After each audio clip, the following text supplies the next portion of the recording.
আমরা প্রায় ঘুরে ঘুরে এই বাবা শিকুরদ্দিন দরগার কাছে চলে এসেছি। এই যে পিছনে উপরে দরগা, আর একটা মতো প্যাঁচ আছে এখানে। দেখলাম যে মোটামুটি বরফ পড়েছিল 2-3 দিন আগে, ভালো রকম। 2-3 দিন স্নোফল হচ্ছে না কাশ্মীরে, তার জন্য একটু মেল্ট হয়ে গেছে। সব জায়গায় যেমন খাবারের দোকান থাকে এখানেও তেমন আছে, হালুয়া পুরি এইসবের দোকান। আর এই হচ্ছে দরগাটা এই পাশ থেকে, এই যে এটা দরগা। ভিতরে ক্যামেরা অ্যালাউ নেই, ওখানে লেখা আছে। এখান থেকে উপরে উঠতে হবে। এখন আমি আর ঈশানী উপরে যাব, কিন্তু ভিতরে যেহেতু ক্যামেরা অ্যালাউ নেই সেহেতু ভিতরে আমি ভিডিও করতে পারছি না। তো নেমে এসে আবার চারিদিকটা আপনাদের দেখাচ্ছি। এই হচ্ছে এখান থেকে নিচে উলার লেক, একদম পুরো ধোঁয়ার মতো দেখাচ্ছে, কিছুই দেখা যাচ্ছে না। তো যাই হোক, আমরা এখানে এসেছিলাম একটু ঘোরার জন্য, আপনাদের দেখানোর জন্য।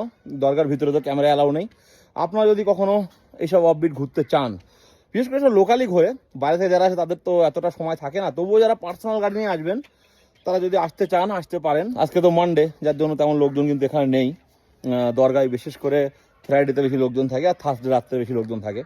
তো এখানেও সেম। এখন আমরা নিচের দিকে যাচ্ছি। নিচে নামতে নামতে যদি ভালো কোনো লোকেশন পাই সেখানে একটু ভিডিও করবো, আপনাদের দেখাবো। আমরা এখানে দুটো চেয়ার লাগালাম, আর সব থেকে মস্ত ভুল করেছি আমরা, আজকে চা বানানোর জিনিসপত্র আনেনি তোমার জন্য। তুমি ফ্লাক্সে করে নিয়ে চলে আসলে, বললে আজকে ফ্লাক্সে করে নিয়ে যাবো। নিয়ে আসলে নিয়ে আসতাম আর সব কিছু। আমরা এখানে গাড়ি রেখে এখানে দুটো চেয়ার লাগালাম। এখান থেকে আমরা এই ভিউ উপভোগ করবো উলার লেকের।